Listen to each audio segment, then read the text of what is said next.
इस प्रकार हमने वेदों के अनुसार ब्रह्म साधना करनी होगी। ठीक है, गलती जब तक बन चुकी है बन गई, कोई बात नहीं। उस भूल को जब भी संभाल ले तो भी अच्छा होता है। अब प्रसंग चल रहा था कि ये जो उपनिषद फाइनल नहीं है, क्योंकि हंस जी महाराज ने, आदरणीय श्री परम संत हंस जी महाराज ने इस नाम को सिद्ध करने के लिए किसको के हंस जाप स और हंस, उसको सिद्ध करने के लिए केवल रामायण उपनिषद ही का सहारा लिया है, जो कि वो फाइनल नहीं है। वेद से नीचे का अगर भक्ति में कोई भक्ति विधि में सहयोग लेते हैं तो मान्य नहीं होता। अब फिर देखिएगा,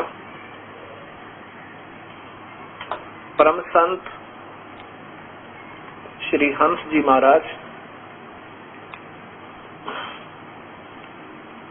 ये आपके सामने है, और नीचे देखिए योगी राज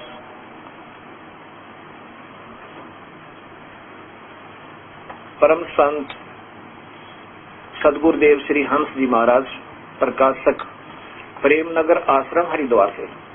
और ये इन्हीं की अपनी ही, ये दो शब्द में देखना, ये इसमें स्पष्ट है कि ये महापुरुषों की अपनी कलम से लिखा हुआ है। श्री श्री 108 श्री सदगुरुदेव परम संत योगीराज श्री हंस जी महाराज आनंद कंद सचिदानंद भगवान के श्री कर कमलों द्वारा इस ग्रंथ की रचना हुई। यह ग्रंथ विक्रमी संवत इतने यानी इन्हों की अपनी ही लिखी हुई है। अब यहाँ देखना, इन्होंने हंस नाम प्रमाण है, ये पीछे से करते आ रहे हैं कि ऐसे हंस नाम प्रमाण है, पर हम यहीं से लेते हैं। आप देख सकते हैं, तो कोई बच्चों का काम तो है नहीं, किसी को बहका देंगे छुपा देंगे, लेकिन समय के अभाव से हम उतना ही दिखाते हैं जितना आवश्यक है। हंस नाम का प्रमाण है, श्वास अंदर जाता है तो श्वास के साथ स्वतः ही स की ध्वनि होती है, और श्वास बाहर आने से हम की ध्वनि होती है, अपने आप होती है, ऐसा कहते हैं। हम और स मिलाकर हंस शब्द बनता है। उल्टा करने से हंस शब्द सोहम बनता है। उल्टा कर दे तो कहते हैं सोहम बन जाता है। आप ही देख सकते हो, हंस का सोहम बन सकता है। ये हंस इसको उल्टा रख दे, स यहाँ लगा दो, स हम, और ये सोहम, तो ध्वनि में तो बहुत अंतर हो जाएगा। एक तो स हम की ध्वनि हो, एक सो हम की हो। अब यहाँ देखो, इन्होंने कहाँ से शुरू किया है, ये वाल्मीकि जी से, यानी रामायण से। उल्टा नाम जपा जग जाना, वाल्मीकि भय ब्रह्म समाना। जान आदि कवि नाम प्रतापु, भय सिद्ध और उल्टा जापू, कर उल्टा जापू। सोहम अस्मि इति व्रत अखंडा, दीप शिखा सोई परम प्रचंडा।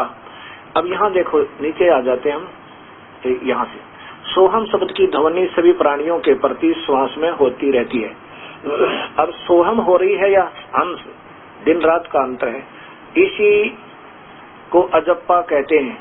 इसका मानसिक ध्यान करने में मन शीघ्र ही शांत एवं एकाग्र हो जाता है और सहज समाधि लग जाती है।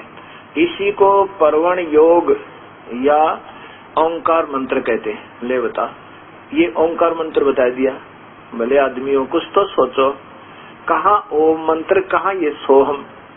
ओंकार का अर्थ है, देखियो, सर्वव्यापक परमात्मा, सर्वयांता और सर्व पालन पोषण करने वाला। हंस नाम ही सब में व्यापक है। अब हंस पे आगे, इसी से सब प्राणी जिंदगी को प्राप्त हो रहे हैं। इसलिए यही सबका आधार है। इसी के अंदर होने से हम लोग मिलकर बैठते हैं। सबका निर्णय करने वाला भी यही है। आगे देखियो। अब श्वास के साथ सहकार और हम अहंकार का श्रवण करने से प्राण उपासना होने लगती है। इसी को आत्म चिंतन कहते हैं। यही हंस सबका मूल कारण है। प्राणी के देखिए ये लाइन देखना, इनकी बुद्धि कितना काम करी, ध्यान से सुनना। प्राणी के मर जाने पर यही कहने में आता है कि हंस उड़ गया। हंस का अर्थ हुआ शरीर छोड़गी जीवात्मा। हंस उड़ गया, जीवात्मा निकलगी।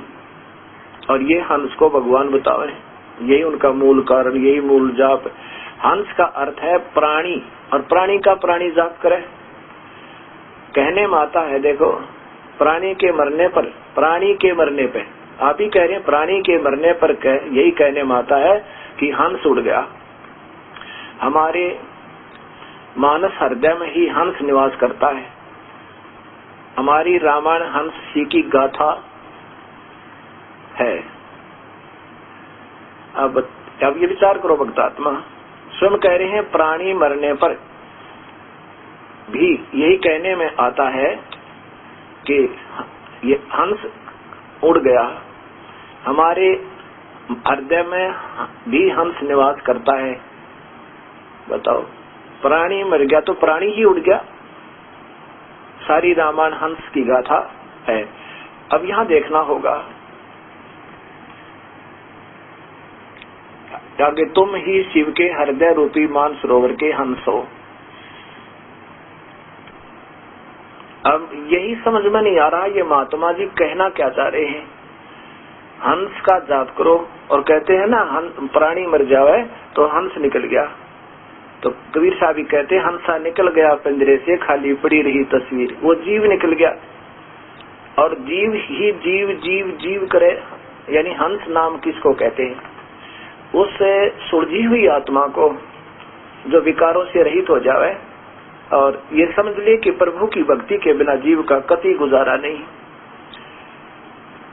और बुराई त्याग दे, उसको पता लग जाता है कि पाप कर्मों का बहुत भयंकर परिणाम होता है। जिस प्रकार एक हंस पक्षी होता है, उसमें एक गुण दिया है प्रभु ने कि उसके पास दूध रख दो किसी पात्र में, और उसमें पानी डाल दो दूध में, वो दूध ग्रहण कर लेगा और जल को छोड़ देगा ज्यों का त्यों। उसने दूध और पानी को छान दिया, अर्थात भक्ति का सही निर्णय कर लिया और अपना सार असार को समझ लिया।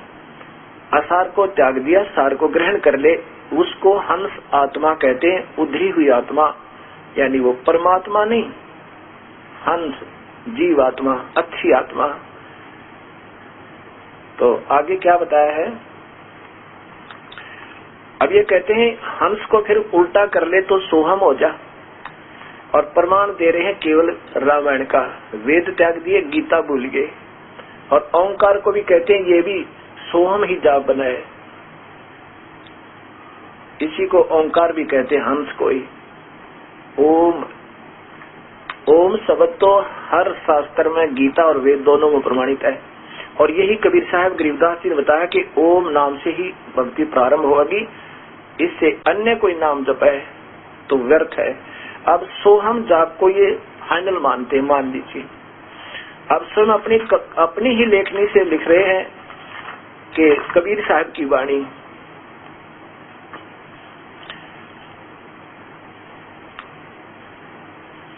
अब यहाँ देखो, यही हंस योग प्रकाश, और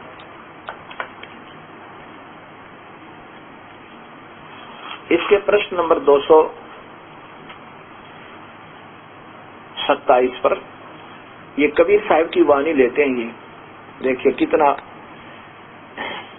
अपने को अपने में अपनाया कर, यहाँ से ले ले, नाम अनामी नाथ जी, ये किसी और के। कबीर साहब की यहाँ से वाणी प्रारंभ होती है। आदि नाम पारस है, मन है मैला लो, आदिमान धन पुराना नाम। जो शुरू में प्रारंभ से जो मंत्र प्रारंभ होता था, जब से सृष्टि रची गई थी, वो आदि नाम है। पारस परसत ही कंचन भया छूटा बंधन वो, आदि नाम निज मूल है और मंत्र सबदा है। आदि नाम ओम तत् सत, गीता जी बताएगी कि इस प्रारंभ में सभी प्राणी उस ओम तत् सत अर्थात 3 मंत्र के ही जाप से प्रारंभ करते थे। ये विद्वान पुरुष, वो आदि नाम ओम तत् सत है। आदि नाम पारस्य है, मन है मैं लालो अचागे है। आदि नाम निज मूल है और मंत्र सबदार, इन और नामों को सब छोड़ दे। मंत्र माने नाम, इन सब नामों को त्याग दे, केवल वो सतनाम और फिर सार नाम, उसका जाप करो। वो एक ही मंत्र बन जाता 3 नाम का। आदि नाम निज मूल है और मंत्र सबदार, कहे कबीर निज नाम बिना ये डूब बना संसार। आगे देखो, ये देखो वाणी भी दे रहे हैं कबीर साहब की और सत्य स्पष्ट करते हैं। ओंकार निश्चय भया सो करता मत जान, और सच्चा शब्द गुरुदेव का पर्दे माए पहचान।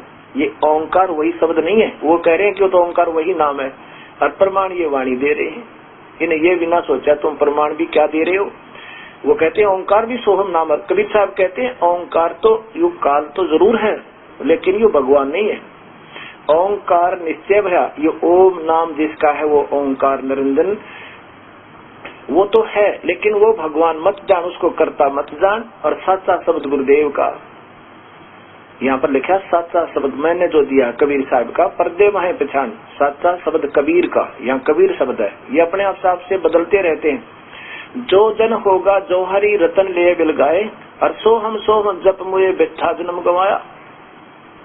देखो वहाँ सोहम जाप करने की स्वयं कह रहे हैं फाइनल उपलब्धि है कि सोहम हंस जाप करो, हंस को उल्टा सोहम कर लो। अरे सोहम, कबीर साहब कहते हैं सोहम भी व्यर्थ है भाई, वो तो नाम ही कोई और है। अब आदरणीय श्री हंसराज जी महाराज इस अमृत के कलश एवं जीवन श्री हंस जी महाराज जीवन एवं दर्शन, इसमें आपको दिखाता हूं। पहले मैं सुनाऊंगा आपको, उसके बाद दिखाऊंगा। इसमें क्या कहना चाहे है महाराज जी ने 291 नंबर पृष्ठ पे और 92 पे ये सिद्ध करना चाहे कि ओम नाम कोई जाप नहीं है। और यज्ञ हवन करते हो इससे क्या तुम्हारा मन थोड़ा ही टिक जाएगा। कोई भक्ति का साधन करते मन को रोकने के लिए, अर्थात यज्ञ और हवन आदि को भी ये मिथ्या बता। पूजा पाठ हवन आदि करते हो तो तुम्हारा मन कहाँ टिकता है। और ध्यान सुमन तो मन को एकाग्र करने के लिए किया जाता है। जो मैंने बताया है वह किसी, जो नाम मैंने बताया है वह किसी का बनाया हुआ नहीं है। हंस कमाल कर दिया ये परमात्मा, ये बंदी छोड़। अब देखो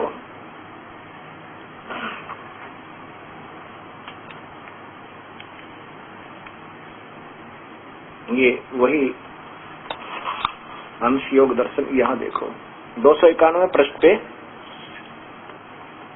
ईश्वर अंश जीव अविनाशी।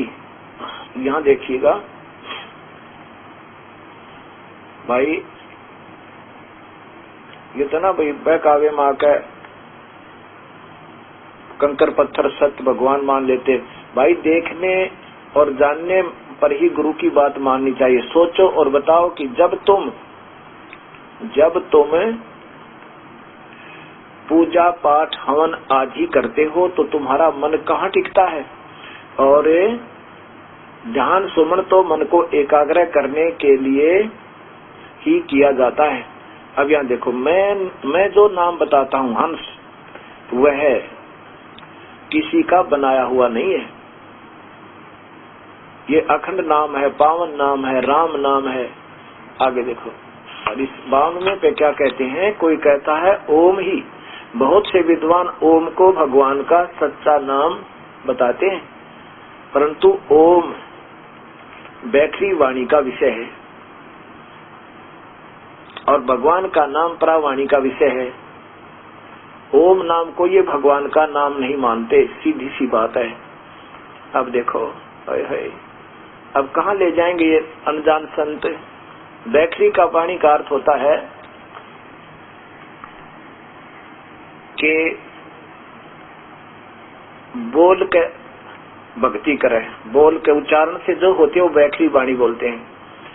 ये कहते हैं ओम तो बोल के होता है, ये तो भगवान का नाम तो बिना बोले होता है। स और है, स है, ये भगवान का नाम, ओम भगवान का नाम नहीं है। ये महात्मा जी बता रहे हैं आपके सामने। और कहते हैं यज्ञ और हवन करने से क्या कल्याण होगा।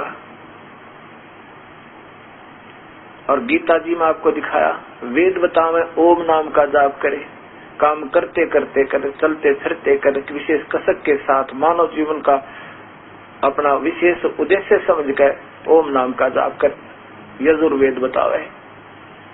और गीता में आपको दिखाया था, मैंने इस दास ने आपको दिखाया था अध्याय नंबर 8 के 12 और 13 में कि मुझ ब्रह्म का नाम जाप ओम एक अक्षर तक करे। और उस परमात्मा का करना है तो उस संत ने ढूंढ ले। और फिर गीता जी के ही 17वें अध्याय के 23वें श्लोक में बताया है कि पूर्ण परमात्मा का अगर भक्ति तूने करनी है तो उस 3 नाम के मंत्र से होता ओम तत्सत। ये देखो, ये वो गीता जी साधक संजीव, ये श्रीमद् भगवद गीता अध्याय नंबर 17। और फिर देखिएगा ओम तत्सत इति निर्देश है ब्रह्मणे, ब्रह्मणे माने पूर्ण परमात्मा का, त्रिविधि समर्थ ओम। तो सीधा ही ये, इसके बिना तो कोई मंत्र आपका चलेगा ही नहीं। अगर इसे कोई नीचे का जाप बताता व्यर्थ है। कबीर साहब ने ये भी कहा कि निज नाम आदि नाम निज मूल है, ये है वो आदि नाम, ये है वास्तव मंत्र, ये आदि नाम। और इसमें ये लिखा है गीता में कि पूरा मन सृष्टि के प्रारंभ में इसी से ये ब्राह्मण लोग विद्वान पुरुष वेदों के आधार पर यज्ञ आदि भी करते थे और इसी नाम के जाप का प्रारंभ हुआ था। फिर काल ने बीच में बिचला दिया इनको। ओम तत्सत इति निर्देश है ब्रह्मण है त्रिविध समर्थ है, पूर्ण परमात्मा की भक्ति का तीन मंत्र का ये जाप है। और 3 ही विधि, विधय त्रिविधय, 3 ही प्रकार से इसकी सिमरण होता है। वो हम दास बताएगा आपको। ओम जाप बैखरी वाणी का नहीं है।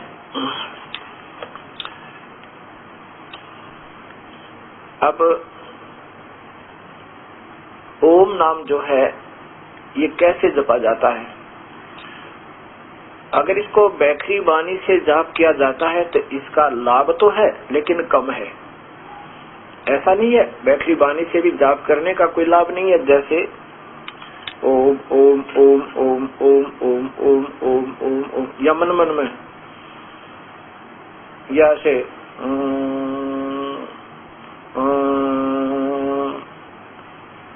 अब जो बैखरी वाणी से यानी बोल के मौखिक जाप जिसे कहते हैं, ऐसे भी लाभ है पर ये कम है। ओम नाम का जाप बैखरी वाणी से लाभ है लेकिन पूर्ण नहीं है। जैसे हम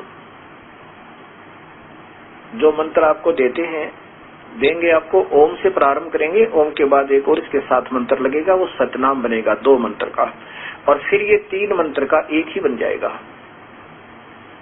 और फिर ये समाज से ही सिमरण होगा, बैखरी वाणी से नहीं होगा।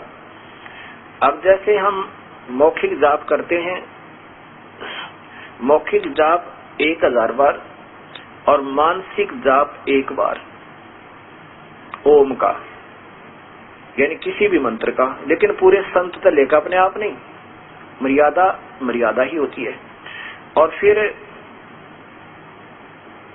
मानसिक जाप 1000 बार, और फिर ये 10 विधि बताओगा। ऐसे प्रमाण है वेदों और गीता में और कबीर साहब की वाणी में। ऐसे जो जाप करेगा उसको मानसिक जाप से भी 1000 गुना, वो 1000 बार मानसिक जाप, 1 बार वो उस विधि से जाप। बैखरी वाणी यानी मौखिक जाप का भी लाभ है, ऐसी बात नहीं, बिल्कुल नहीं है, ऐसा नहीं कह सकते, और उसका लाभ अन्य है। और ऐसे ये जाप होता है। अब जैसे यज्ञ हवन आदि पूजाओं को ये मना किया है महाराज जी ने। और गीता कहती है ऐसा नहीं करते, यज्ञ नहीं करते, हवन आदि नहीं करते, जोत बत्ती आदि जैसे हवन धर्म नहीं करते, वो तो चोर हैं, वो तो घोर नरक में ठोके जाएंगे। अब देखिएगा गीता जी, देखिए वही साधक संजीव श्रीमद् भगवद गीता, श्री गीता प्रेस गोरखपुर से प्रकाशित है, श्री जय दयाल गोविंद का द्वारा टीका है। इस महापुरुष ने बहुत ही अच्छी तरह टीका करने की चेष्टा की है। अध्याय नंबर 3, गीता जी का अध्याय नंबर 3। अब देखो लिख में लिखा है कि प्रजापति ब्रह्मा ने, श्लोक नंबर 10 से सुना शुरू करते हैं। प्रजापति ब्रह्मा ने कल्प के आदि में यज्ञ सहित प्रजाओं को रचकर कहा, तुम लोग इस यज्ञ के द्वारा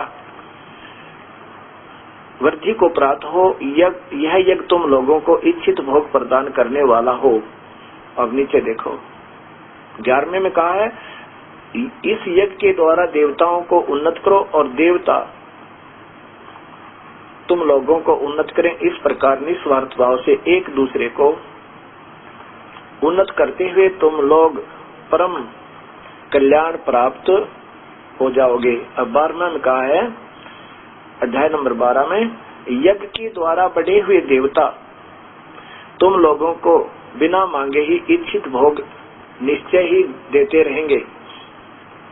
इस प्रकार उन देवताओं के द्वारा दिए हुए भोगों को जो पुरुष इनके बिना दिए यानी इनको बिना दिए यानी धर्म पुण्य ना करते, जो भगवान ने तुम्हें पिछले कर्म आधार पर दिया है उसके उसमें से कुछ दान धर्म नहीं करते, पूजा पाठ या गमन धर्म नहीं करते, तो बिना दिए ही भोगता है, वह चोर ही है।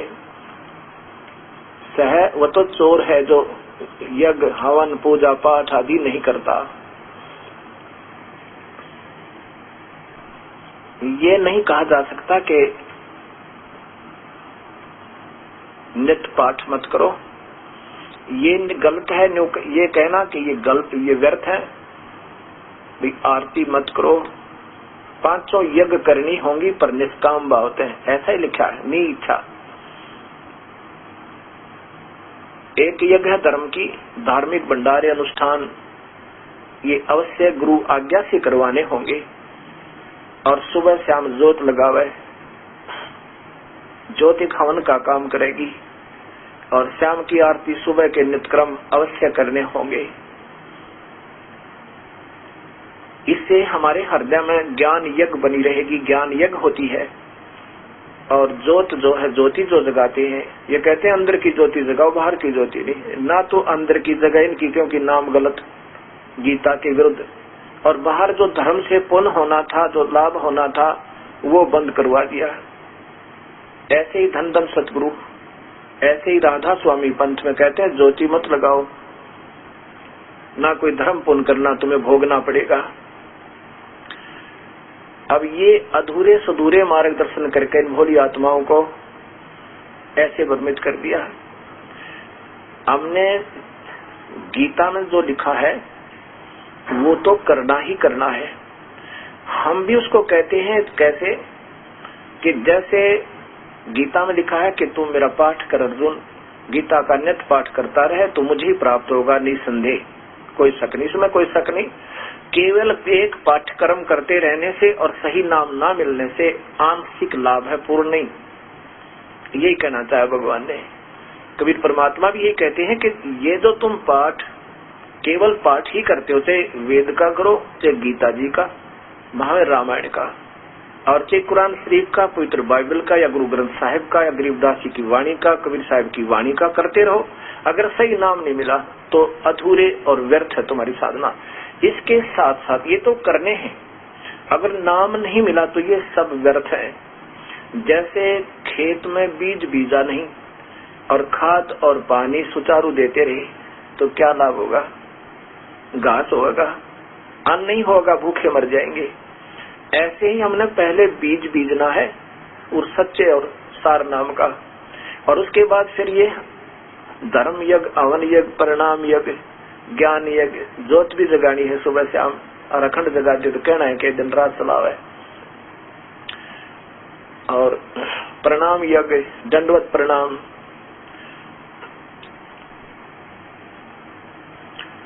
मूर्ति अवश्य रखनी अपने घर पर, मूर्ति की पूजा नहीं सत्कार करना है। अब कोई तो मूर्ति पर अटक गया, उसी का भोग लगा, उसी की आरती तारे, उसी का अगर प्रार्थना करता रहे, बस बन की बात, उसी का माला डालने जा, उसी का अगर धूप और जोत जगा दी, ये व्यर्थ है। मूर्ति हो अपने इष्ट और गुरु की अवश्य हो, और दंडवत प्रणाम करे उनको, सीने से लगा अपने गुरुदेव की मूर्ति को, अपने इष्ट की मूर्ति को। इससे हमारे अंदर विनम्रता और उनके प्रति श्रद्धा बनी रहती है। ऐसा ना करने से भी हम अधूरे रह जाएंगे। केवल मूर्ति ही पूजता रहे, ये कबीर साहब ने खंडन किया। नादानो, तुम केवल मूर्ति पर ही आश्रित हो गए, मंत्र से जाप कर नहीं रहे, इसलिए मूर्ति पूजा का खंडन किया। लेकिन मूर्ति का होना अति आवश्यक है, उसे देखते हरदम गदगद हो जाता है। जैसे हम किसी ऋषि महर्षि की मूर्ति देखें, आत्मा में भक्ति की प्रेरणा जागृत होती है। ऐसे ये मूर्तियां सेंटिमेंटल का काम करती हैं, होनी चाहिए हर घर में। मंदिर में, घर मंदिर अपना एक कोने में मंदिर बना ले, एक अलमारी में, उसके एक ताक में, एक हिस्से में अपना मंदिर बनावे, मूर्ति रखा अपने गुरुदेव की, अपने इष्ट देव की, क्योंकि इष्ट देव की पूजा अवश्य होनी चाहिए, उसकी मूर्ति भी होनी चाहिए। जैसे कबीर साहब हम सबका इष्ट है, और ब्रह्मा विष्णु महेश के पिता निरंजन ज्योत निरंजन काल भगवान गीता में जो कहता है, उसका भी इष्ट है। 18वें अध्याय का 64वां श्लोक निष्पक्ष भाव से फिर दोबारा सोल्यूशन करके देखो उसको। तो हम सबका इष्ट देव तो कबीर परमेश्वर है, उसी की मूर्ति, और साथ में वो गुरुदेव जो सच्चा नाम देता, उनकी मूर्ति अवश्य घर में हो, और फिर ज्योत लगावे। धूप जरूरी नहीं है, धूप तो केवल धुआं धुआं करती है। हवन का काम घी न करना, और हवन अवश्य करना, ये भी यज्ञ। 5 यज्ञ करते हैं हम। एक यज्ञ है धर्म की, या इस आश्रम के अंदर हर महीने हजारों की संख्या में, कई हजारों की संख्या में भक्त आत्मा आते हैं, और यहाँ पर उनके भोजन की व्यवस्था फ्री मुफ्त होती है, कबीर परमात्मा की कृपा से। और ये धर्म यज्ञ हो गया। प्रत्येक पूर्णिमासी को 3 दिन का एक पाठ चलता है गुरु ग्रंथ साहिब का, गरीबदास जी की वाणी का, जो कबीर साहब की महिमा का, और जिसमें 4 वेद, 18 पुराण, उपनिषद, गीता, महाभारत, रामायण और सभी कुरान, पुराण, बाइबल, सभी का सामूहिक ज्ञान और पूर्ण परमात्मा का और सुख संवेद का, यानी वो सामूहिक ही उसके अंदर सारा ही पाठ हो जाता है। 3 दिन में वो पूरा हो जाता है, और 3 दिन तक अखंड ज्योत जगती है। यहाँ पर भक्त आत्मा अपना अखंड पाठ करवाते हैं। जितने भी पाठ होते हैं, जैसे कभी 100 हो जाते हैं, कभी 125 हो जाते हैं, उनके नाना अलग अलग से, उनकी अलग से ज्योति 3 दिन जगती रहती है। वो हवन होता है, और 120 ज्योतियां जहाँ पर जगह, 140 ज्योतियां जगह, 3 दिन के अंदर लगभग 1.5 क्विंटल घी का हवन हो जाता है, देसी घी का, और उनको सबको लाभ मिलता है। तो ऐसे 500 यज्ञ करते हैं हम। एक यज्ञ है धर्म की, दूसरी यज्ञ है ध्यान। ध्यान यज्ञ ऐसे नहीं आंखें बंद करके समाधि लावा। सहज समाधि क्या होती है ये बताते हैं, सहज समाधि, और करते हठ योग से समाधि। सहज समाधि ऐसे होती है जैसे आप कहीं बाहर चले जाओ और जा चुके हो 1000 किलोमीटर, तब आपको याद आए कि मैंने 50,000 रुपए लोन लिया था और अलमारी में रख दिया तिजोरी में, और चलती दफा किराया जब निकालने लगा और अलमारी खुली छोड़ा, और फिर आप अपने जिस काम पर पहुंच चुके हो वहां से वापस जब तक नहीं आओगे, 1 दिन में, 2 दिन में, 4 दिन में, तब तक आपका ध्यान अलमारी से नहीं हट सकता है। परमात्मा, कहीं बच्चे बाहर चले जावें, कोई चोर ना घुस जावे, किसी बच्चे का हाथ लग जाए वो खराब ना कर दे, मुश्किल से गरीब आदमी ने लोन लिया है, कर्ज लिया है, आप वहाँ काम भी करते रहोगे, रिश्तेदारों से बात भी करते रहोगे, लेकिन आपका ध्यान वहाँ से हट नहीं सकता। पल पल में होगा, आँखों से पानी आने को हो जाएगा, दिल में कसक सी होगी, हे परमात्मा क्या होगा, हे दाता ठीक ठाक पावे। ये सहज समाधि है। हम आपको इतना योग्य कर देंगे, उस परम पिता के गुणों से परिचित करवा देंगे। कबीर परमात्मा कहता है आपकी सहज समाधि हटे नहीं माते। ये ध्यान है, ये ध्यान यज्ञ है, ये सहज समाधि कहलाती है। हठ योग करना ये समाधि नहीं है, ये तो हठ योग है, और ये गीता में मना किया हुआ है। अभी दिखाऊंगा आपको। एक यज्ञ है धर्म की, और दूसरी यज्ञ है ध्यान, तीसरी यज्ञ हवन की। एक ज्योत जलाते हैं हम, और सभी से प्रार्थना करते हैं अपने अपने घरों में एक अलमारी बनाओ, उसका एक हिस्सा बनाओ, उसको बिल्कुल वहाँ कोई कपड़ा वपड़ा ना रखे, कहीं ज्योति से आग ना लग जाए, उसमें कोई ऐसी वस्तु ना हो, केवल फोटो भी उससे ऊपर वाले ताक में हो, अपने कबीर परमेश्वर के, साथ में गुरुदेव के। और सुबह शाम अवश्य अच्छा घी डाल के 100 ग्राम तक कम नहीं डाला है, और ज्यादा डाल देता, जितना भी आप बीजोगे आप ही को देगा भगवान। किताब की आउटपुट है, जितना डालोगे उतनी आपको आउटपुट ज्यादा होकर मिलती है। ये हवन, तीसरी यज्ञ हवन की, और चौथी यज्ञ प्रणाम। गुरुदेव को दंडवत प्रणाम करे, और मूर्ति को सुबह उठते ही, मैं तो अपना भाव बताता हूँ, अपने गुरुदेव की, अपने इष्ट देव की मूर्ति जब दिखे, अपने आप नतमस्तक सिर हो जाता है, डटा नहीं जाता, और ऐसे दंडवत प्रणाम करता हूँ। ये पूजा नहीं होती। और यही हम, क्योंकि हम समझ नहीं पाते सतमार्ग को, तब तक हम एक को रिजेक्ट कर देते हैं। वो तो मूर्ति पूजा करते हैं, वो तो ऐसा करते हैं। पूजा क्या होती है? सत्कार कोई और चीज होता है, पूजा कोई और चीज होती है। पूजा जैसे पतिव्रता अपने पति की पूजा करती है, आदर सत्कार सबका करती है। और पतिव्रता पत्नी का पति विदेश चला जाए तो फोटो से वो कितना प्यार करती है, उसकी आस्था रह रहकर उमंग बढ़ती रहती है, उसके गुणों की याद आती रहती है। ऐसे ही हमने मूर्ति अवश्य रखना चाहिए, लेकिन पूजा नहीं, सत्कार करे, अवश्य करे।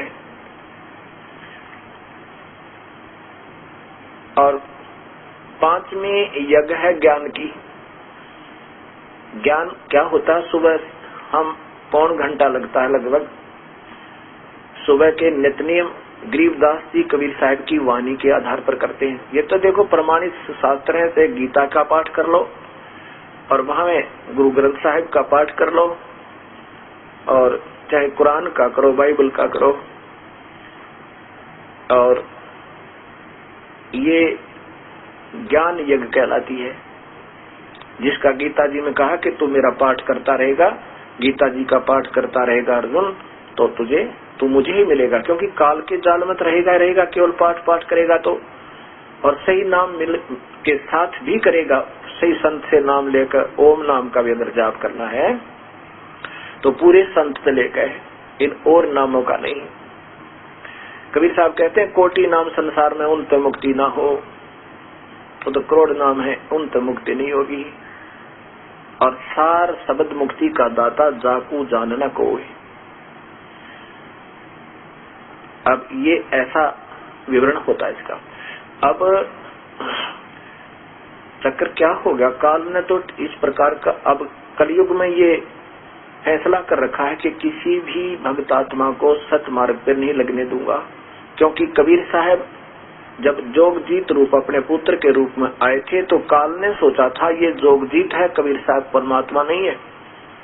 तब उनके साथ वाद विवाद किया था और कहा था कि कलयुग में अपने 12 दूत भेजूंगा।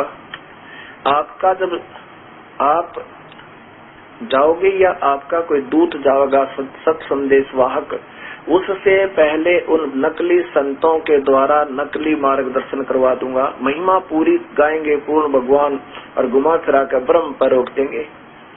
कोई तीर्थ करता पाओगा, कोई व्रत करता पाओगा, कोई मंदिर पे आश्रित, कोई मस्जिद में, कोई गुरुद्वारे में, और कोई चर्च के ऊपर आश्रित होगा, कोई तीर्थों पे घूम रहा होगा, और कोई राम और कृष्ण पे आश्रित होगा।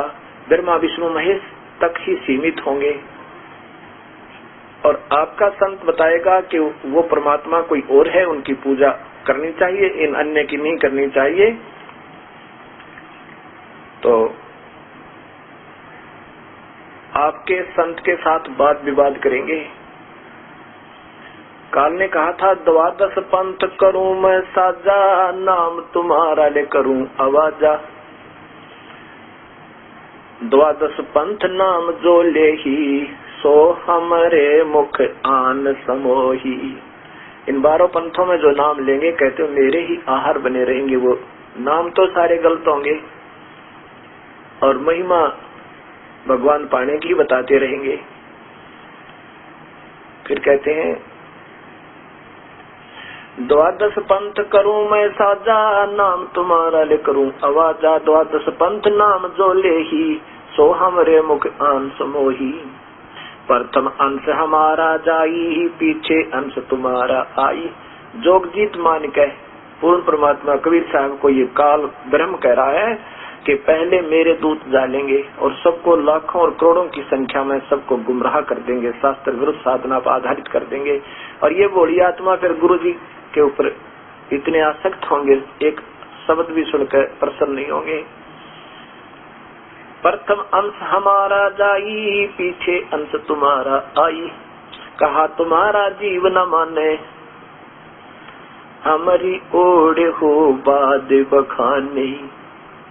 काल ने कहा था कि तुम्हारा और तुम्हारे संत का कोई कहानी मानेगा और हमारे वकील बनेंगे, मेरे ही वकील बन जाएंगे और गलत साधना को, क्योंकि उन संतों ने उस समय शास्त्र विरुद्ध साधना बता रखी होगी, लेकिन अपने अहम के कारण उस गलत को गलत नहीं स्वीकार करके, बल्कि उस गलत को और झूठ जाठूड़ जाकर सिद्ध करने की कोशिश करेंगे और वो वकील बने पाएंगे। कहा तुम्हारा जीव न माने, हमारी ओर हो बाद बखाने। हमारे ही, मेरे काल के ही दूतों की तरफ, संदेश वाहकों की तरफ ही के वकील बनकर सभी और वाद विवाद करेंगे। फिर क्या बोले, कबीर साहब ने कहा था धर्मदास, जब भी मेरा कोई संत मेरे सत मार्ग का सत दर्शन करेगा, उस समय के वर्तमान गुरु महंत और संत ये जितने भी नकली होंगे वो उसके साथ राड बढ़ाएंगे। और क्या कहा कि जो संत मम सत शब्द दृढ़ावे, वाक्य संग सब राड बढ़ावे। अस संत मंथन की करनी, धर्मदास में सुनाऊं वर्णी। उस समय के वर्तमान के उस समय के संत और महंतों की ये लक्षण होंगे, सच्चाई स्वीकार ना करके और उनको झगड़ा पैदा करेंगे। तो इससे सिद्ध होगा गीता जी का वो श्लोक 7वें अध्याय के 12 से लेकर 15 तक कि वो राक्षस स्वभाव के को धारण किए हुए, त्रिगुणमयी मेरी माया अति दुस्तर है अर्जुन, और जो मेरा भजन करते हैं वो इससे कुछ ऊपर उठ जाते हैं। और इस त्रिगुणमयी माया के द्वारा जिनका ज्ञान हरा जा चुका है, वो राक्षस स्वभाव को धारण किए हुए दुष्कर्तिन माने बुरे कर्म, गलत भक्ति मार्ग पर दुष्कर्म बोले हैं वो करने वाले, नीच व्यक्तियों में नीच मूर्ख, वो मुझे नहीं भक्त बसते अर्जुन। और फिर 70वें श्लोक में कहा है कि जो सुकृत कर्म है, सुकृतिन, वो भी 4 प्रकार के हैं। वो तो अच्छे कर्म है जो एक परमात्मा ने की भक्ति करें वेदों के आधार पे, ओम नाम का जाप उस पूर्ण परमात्मा का मानकर करते अनजानपने में, कहते वहां से सुकृत कर्म शुरू होते हैं। उससे नीचे के जो भी मंत्र हैं वो दुष्कर्तिन है, और जो भी साधना है वो दुष्कर्तिन है, मूढ़ नीच मूर्ख लोग करते हैं। अब वो गीता जी का श्लोक गलत हो जाए, अगर ऐसा ना होगा तो, अगर राड नहीं बढ़ाएंगे तो गीता फेल हो जाएगी। इसलिए यही कबीर साहब कहते हैं कि जो संत मम सत शब्द दृढ़ावे, वाके संग सब राड बढ़ावे। अस संत मंथन की करनी, और धर्मदास में सुनाऊं वर्णी। ये तुझे बता देता हूँ कि उसके साथ सब विरोध करेंगे, उनके साथ झगड़ा करेंगे। पर कहा था कि धर्मदास मैं साथ रहूंगा, मैं साथ रहूंगा उस प्यारी आत्मा के। और ये तो पुराना इतिहास उठाकर देख लो, सदियों के बाद ये सत मार्ग उत्थान होता है प्रभु कृपा से। वही शक्ति देता ना किसी इस दास में यह हिम्मत नहीं, परम पिता परमेश्वर के इस निर्मल ज्ञान को, और ये 2 कौड़ी का जीव और वर्णन कर दे। जीव भी नहीं उठ सकती इस दास की अगर उसकी रजा ना होता है। ये ऐसा सदियों पर्यंत होया ही करता है। और पिछले इतिहास देख लो, ईसा जी ने ऐसा ही किया था, उसके साथ क्या सलूक किया था। ऐसे हजरत मोहम्मद जी ने यही किया था, उनके साथ क्या बदसलूक किया था लोगों ने। लेकिन संत उल्टे नहीं हटा करते, सिपाही और संत आगे की बढ़ा करते हैं, उनको अपने जंगे मैदान का बेरा होश है, उसके हर्ष से भी वो परिचित होते हैं कि इसका क्या हर्ष हो सकता है, लेकिन वो उल्टे नहीं हटते। उनका उद्देश्य ही समर्पण का होता है। और फिर कबीर साहब के साथ क्या सलूक किया था नादान संतों ने, अपने परिभाषा प्रभु की देखा होगा, उस अपने ही परमेश्वर को, अपने भगवान को बुला दिया। उन नादान संतों ने जो उस समय के वर्तमान के अज्ञानी स्वयं शास्त्रों के विरुद्ध साधना कर रहे और करा रहे थे स्वार्थी लोग, कबीर साहब के दुश्मन बना दिया। फिर मैं सिद्धांतकार साहब ने देखा होगा, उसी समय के वर्तमान के उन नकली गुरुओं ने शास्त्र विरुद्ध साधना पर आधारित करके अपने स्वार्थवश उस महापुरुष को मरुआ के छोड़ा। लेकिन संत प्रभु के सिपाही होते हैं, वो इस चीज की परवाह नहीं किया करते। लेकिन अब वो समय नहीं है, अब तो सब बहन और भाई, बच्चे, बेटे और बेटियां सब शिक्षित है। अब कोई किसी की इन अनजान अटकलों में नहीं आ सकता। शास्त्र हमारे पास है, इनको देख सकते हैं। अगर ये मनुष्य शरीर व्यर्थ हो गया फिर इसका कहीं ठिकाना नहीं है। अब जो दास आपको बताना चाह रहा है, अब ये कोई मैं अपनी तरफ से नहीं बता रहा, इन महापुरुषों के लिखे हुए लेख हैं और इनमें भी इनको आपत्ति है तो धन्य है इनकी मान है, धन्य है इनकी संताई को। अगर इसको भी सुनकर उनको दर्द होगा, स्वयं कलम से लिखे हुए।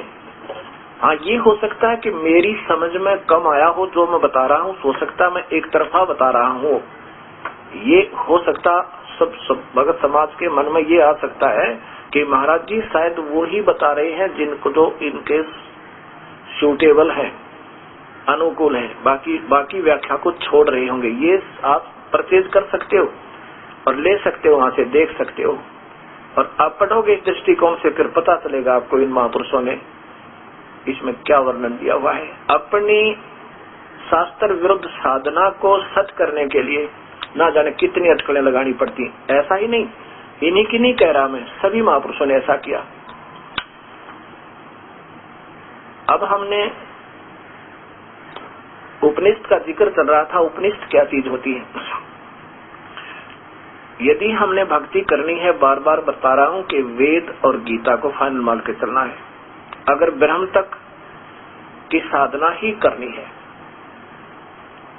और ओम नाम के जाप से प्रभु प्राप्ति नहीं है, उससे यहाँ की सुख सुविधाएं प्राप्त हो सकती हैं। और हम जो मंत्र देंगे उसमें आपको ओम नाम के जाप की कमाई यही छोड़नी होगी, इसके प्रतिफल में कुछ भी नहीं लेंगे हम। गीता जी के 18वें अध्याय का 66वां श्लोक है कि अर्जुन, मेरी सब पूजाओं को तू छोड़ दे। यहाँ मेरा जितना भी तूने ओम नाम का जाप किया है, यह गवन धर्म किए हैं, ये निष्काम भाव से करने हैं, इनको तो तू मेरे छोड़ जा, ये तुझे ऋण मुक्त कर दूंगा, तेरे सारे पापों से मैं मुक्त कर दूंगा, क्योंकि ऋण उतर गया, पाप कट गए। और फिर तू उस एक की शरण में चला जा। ऐसे हम करेंगे कि ओम नाम के जाप की कमाई यहाँ छोड़ देंगे, ये करनी पड़ेगी। नाम की कमाई हमने करनी पड़ेगी। अब कोई कहे कि ये क्या नाम हुए भाई, क्योंकि हम प्रथम बार आपको 7 मंत्र देंगे जो मानसिक जाप प्रथम मौखिक करना होगा, क्योंकि उसका अभ्यास बन जाएगा। फिर मानसिक जाप करना, उसका मौखिक भी कर सकते हो, मानसिक भी कर सकते हो। तो कहते हैं क्या ये पानी पानी कहने से पानी मिल जाएगा, अर्थात इनका भाव ये है महापुरुषों का कहने का कि जो तुम नाम जपते हो उस नाम से नहीं, वो तो ध्यान लगाओ, बस अंदर ज्योति देखो, उससे बात बनेगी। अब बताओ, एक बात बताओ भक्त आत्माओं, जैसे कोई मजदूर मजदूरी करता है, नौकरी कर रहा है, सैनिक सेना पर अपनी सीमा पर खड़ा है छाती ताने, अब कोई अनजान कहे कि तुझे ऐसे नौकरी ऐसे तनख्वाह थोड़ी मिलेगी, क्या इस नौकरी से या मजदूरी से पैसे थोड़े मिलेंगे, बैंक देख कर आओ, बैंक में देखो, बैंक में पैसे हैं, वहां नोट गिनते पाओगे। अरे नादान कहेंगे, अब उसी से तो नोट मिलेंगे जो मजदूरी हम करेंगे, ठीक है, वहां नोट दिखते कोई ना, पर उनकी कमाई हमारे साथ जमा हो रही है, रोज हाजिरी लगा हमारी। अब इन महापुरुषों ने यहाँ टिप्पणी दे रखी है, पढ़ कर देखियो, इतना समय नहीं, मैं सारा ही दिखा दूं। इनका ये आशय है कहने का कि क्या पानी पानी कहने से पानी मिल जाएगा, अर्थात नाम जाप भी नहीं बताते तो कहते हैं स्वयं ही स और हम हो रहा है, लेकिन करो चाहे मत करो, पर अंदर देखते रहो, ध्यान लगाओ बस। और जैसे अन्य संत हैं, राधा स्वामी पंथ, धन धन सतगुरु, आजकल यही बोलबाला है, वो कहते हैं कि कभी तो कहते हैं नाम जाप करनी चाहिए, फिर कहते हैं नाम कोई विशेष नहीं है, बस नाम तो नाम मात्र होते हैं, बस ध्यान मेडिटेशन करे, अंदर अपनी आत्मा का साक्षात्कार करे, अंदर अनहद सुने, जोत देखे, 2.5 घंटे सुबह 2.5 घंटे शाम। अब जैसे हम प्रथम जाप आपको देंगे, उसकी जाप की कमाई तय, आप जाप करोगे, उसका क्रेडिट भगवान के दरबार में कागजों में हाजिरी लगेगी, और उसके बदले में आप यहाँ से नीचे नीचे जब आप यहाँ पहुंचोगे, इससे नीचे नीचे का ऋण मुक्त हो जाओगे। इसके बाद हमने यहाँ से आगे चलना है, इससे आगे जो जाएंगे काल के संसार कमल में, इससे आगे फिर हमने चलना, योगी इससे आगे नहीं जा सकते। ओम नाम के जाप के उपासक केवल उस प्रकाश को देखकर वापस आ जाते हैं, और जहाँ पर ये महापुरुष प्रकाश बता रहे हैं, वो तो वहाँ पर हृदय में तो यही काल भगवान सावित्री, सती सावित्री और ना सती पार्वती और शिव रूप में रहते हैं। वो दुर्गा को पार्वती रूप में रखता है और शिव में शिव रूप में। उनका बहुत तेज है, लेकिन इतना नहीं है जितना पूर्ण परमात्मा का है। कहाँ तो सूर्य उदय हो और कहाँ 1000 वाट का बल्ब, ऐसे हर इष्ट का, हर देव का प्रकाश है, लेकिन आकार भी है। जैसे कल बताया था, बल्लभ भी हो, बल्लभ आकार है बल्ब, और प्रकाश निराकार होता है। और ये महात्मा जी कहते हैं प्रकाश है, वो आकार है। आकार होता तो बताते वो कौन है, ये गुरुदेव को आकार मानते बस। अब मैं क्या बताना चाहूं था आपको, गुरु एक मीडिया होता है साधक और साध्य के बीच में। ध्येय जिसको हमने उद्देश्य बनाकर जिसकी पूजा करनी है, उसके बीच में गुरु मीडिया होता है, साधक, और बीच में गुरुदेव एक मीडिया यानी गुरु। और उस उद्देशित वस्तु को प्राप्त करवाने का 3 पार्ट होते हैं, गुरु होता है, साधक होता है, और साध्य जिसके लिए हम कोशिश कर रहे हैं।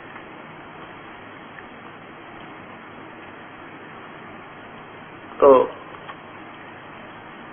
उसमें गुरुदेव का सहयोग होता है। गुरुजी क्या होते हैं, जैसे आपका किसी मंत्री से काम होना हो और आपके लिए मंत्री का जो नुमाइंदा होगा वो आपका गुरु हो गया,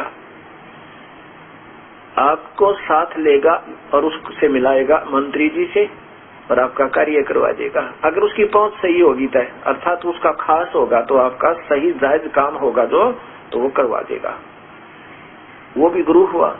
और ये थी गुरु है थानेदार दरोगा तक का, यानी वहीं तक पहुंच है तो वो थाने लेवल के ही काम आपके करवाएगा, उसमें भी गुरु की आवश्यकता पड़ेगी। और यदि आपका जो सिफारशी है अप्रोची यदि सीएम का है तो इन सबसे उत्तम हो गया, वो भी अच्छा हो गया। अगर पूरा गुरु है तो पूरा, यानी उससे मेल है मुख्यमंत्री से उस व्यक्ति का, तो उस तीसरे व्यक्ति तड़प रहा है अपने कार्य के लिए, उसका काम वो मंत्री, मुख्यमंत्री का व्यक्ति करवा देगा, वो गुरु हुआ। अब विचार करना, इन बातों को ध्यान से सुनना। गुरु गुरु सब कहते हैं, पर गुरु की परिभाषा भी आपको अभी तक नहीं बताई गई, क्योंकि मैं आप ही की तरह भ्रमित व्यक्ति था, सब जगह घूमया करता था। इन संतों की इन कॉमिक्सों को पढ़ पढ़ के दिमाग खराब हो गया था। किसी को उठा के देखा, कोई सिर नहीं, कोई पैर नहीं, ना जाने के बात बना रखी। अब एक प्रधानमंत्री का कोई नुमाइंदा हो और आपका कार्य हो, वो जो प्रधानमंत्री का खास व्यक्ति है और वो फिर आपसे मिला है, तो वो आपका गुरु हो गया। जो प्रधानमंत्री से मिलाने वाला जो गुरु है यानी सिफारसी है, वो सुप्रीम है। प्रधानमंत्री से मिलने के बाद सीएम के भी काम होंगे, मंत्री वाले भी होंगे और नीचे सत्र के सारे हो जाएंगे। ऐसे गुरु गुरु में भेद है, गुरु गुरु में भाव। और सोए गुरु सराहिए जो सार शब्द लखावे दाव। अब क्या करते हैं भक्त आत्मा, कहते गुरु सब बराबर होते हैं, संत सब एक जैसे होते हैं, बस कहीं से नाम ले ले, जाना एक स्थान में। क्योंकि इन सब का घूम फिर के उस निराकार ही पर दृष्टि है। को कितनी बात बनाकर घुमा फिरा कर चाहे कहीं से लालू कर वहीं छोड़ देते, कहाँ पर निराकार है। भगवान तो निराकार है, प्रकाश दिखाई देता। और इन्होंने और कमाल कर दिया, ये भगवान को आकार बताओ और प्रकाश को आकार बताओ। प्रकाश आकार में है और गुरुदेव जो दिखेंगे अंदर कहते हैं वो भगवान है, और भगवान आकार में और देखनी रोशनी है। ये आकार बताते हैं भगवान आकार में है, पर रोशनी और शब्द उसका जो है न प्रारूप रूप है। अब इसी प्रकार सब लेते हैं। ये देखिएगा, एक नहीं बहुत। अब ये परमात्मा का साक्षात्कार,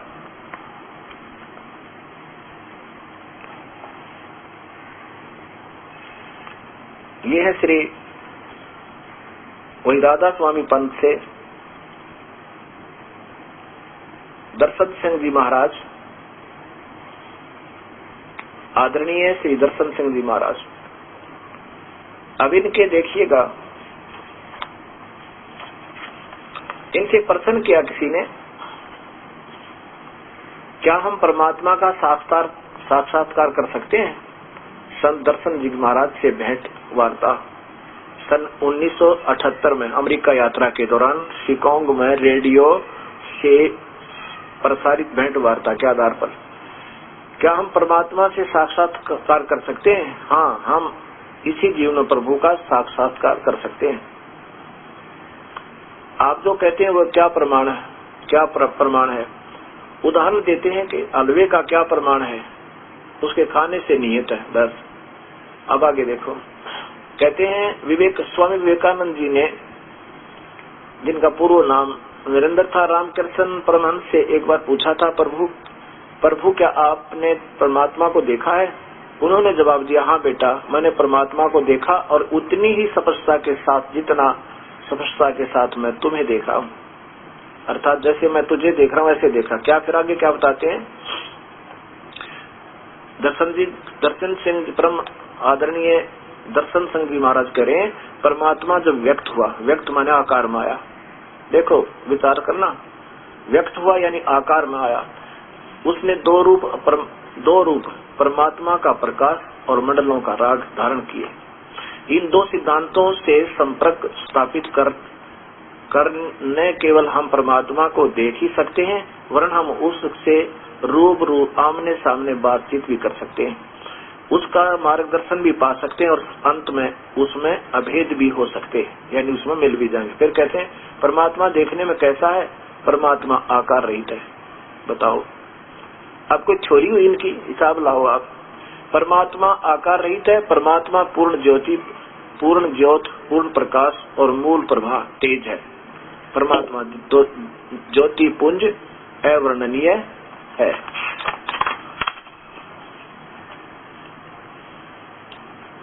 फिर भी शास्त्रों में बताया कि करोड़ों सूर्य चंद्र का एकत्रित देखो, एकत्रित प्रकाश उसके एक रोम के प्रकाश की तुलना नहीं कर सकता। परमात्मा को उसके मूल भूत ज्योत स्वरूप में देखना तभी संभव है जब हम रूहानियत की सबसे ऊंची अवस्था में पहुंच जाएं। अभी ये महापुरुष सुनी सुनाई अटकल लगाते हैं, ना कोई अपना ध्येय है, ना अपनी कोई बेसिक थ्योरी है, ना कोई स्टैंड है इन महापुरुषों का। जहां जौन सी बात मुख से निकली वो सेट कर दी, क्योंकि भोली आत्मा गुरुदेव की हर वचन को उनका अंतिम फैसला मानते हैं। जो वो कह रहे हैं सत्य है। कम से कम ये तो सोचना पड़ेगा समाज ने, ये कहना क्या चाह रहे हैं, बता क्या रहे हैं। एक तब तो कहते हैं परमात्मा आकार माया, जो तो कहते हैं फिर वो दो रूप में हो गया, प्रकाश हो गया और आवाज, कुछ नहीं दिखता। फिर कहते हैं साथ बात कर सकते हैं। ये आकाशवाणी करता है काल, किसी में प्रवेश होकर ये आकाशवाणी कर देता है। कहते हैं बस यही उसका, यही देखना जातना और कुछ नहीं। और फिर आगे देखो,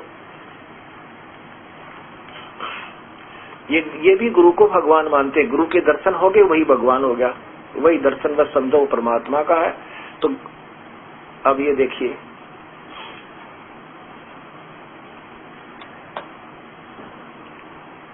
जीवन चरित्र परम संत बाबा जयमल सिंह जी महाराज। पहले मैं ये बताऊंगा आपको कि यहाँ अपने हाथों से क्या कहते हैं। इसके प्रश्न नंबर 20 पर यहाँ देखो नीचे महाराज जी क्या बताते हैं कि परमात्मा ने इंसान बनाए, इंसान को उस प्रभु ने अपना रूप बनाया है। ले भाई, इससे सिद्ध है परमात्मा आकार में है। पर इनको ये देखा नहीं, ना कुछ इनकी पहुंच है, क्योंकि नाम इनके अधूरे हैं, तुक्के लगावे। देखा होता तो कहते वो परमात्मा कबीर है। ये देखो, परमात्मा ने इंसान बनाए, इंसान को उस प्रभु ने अपना रूप बनाया। ये श्री दर्शन सिंह जी द्वारा बताया, श्री दर्शन जी द्वारा ये प्रवचन चल रहे हैं। इन्होंने इसका लिखा हुआ टीका किया है। ये संत दर्शन जी महाराज के द्वारा ये कृपाल सिंह जी के शिष्य हुए हैं। और कृपाल सिंह जी के बारे में वर्णन देते थे इन्होंने ये सब कुछ बताया। इनको फिर आगे बताऊंगा, इसमें तो बहुत कुछ लिखा है। इन महापुरुषों का क्या मानना है कि ध्यान लगाओ, अंदर जो 5 नाम दिए हैं उनका जाप करते रहो, और जाप करके फिर जाप तो जब ध्यान लगाएंगे अपने आप छूट जाएगा। अंदर ध्यान लगाओ, और ध्यान में गुरुदेव दर्शन देते हैं, वही प्रभु का रूप है। और उससे हम बात कर सकते हैं आमने सामने, जैसा कि कृपाल सिंह जी ने बताया, दर्शन सिंह जी ने बताया। अब इसी का एक अनमोल उदाहरण दिखाता हूँ आपको। ये सत्र कैसे गिरा हुआ भक्ति का, ये देखिएगा। ये वही पुस्तक है, जीवन चरित्र परम संत बाबा जयमल सिंह जी महाराज। और ये कहाँ से प्रकाशित है ये देखिएगा। इनके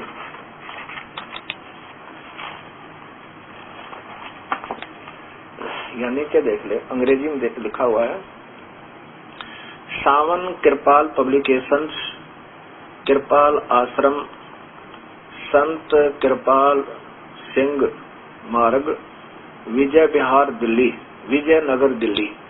इतने फोन नंबर यहाँ से प्रकाशित है। अब देखो कमाल की बात दिखाऊं आपको।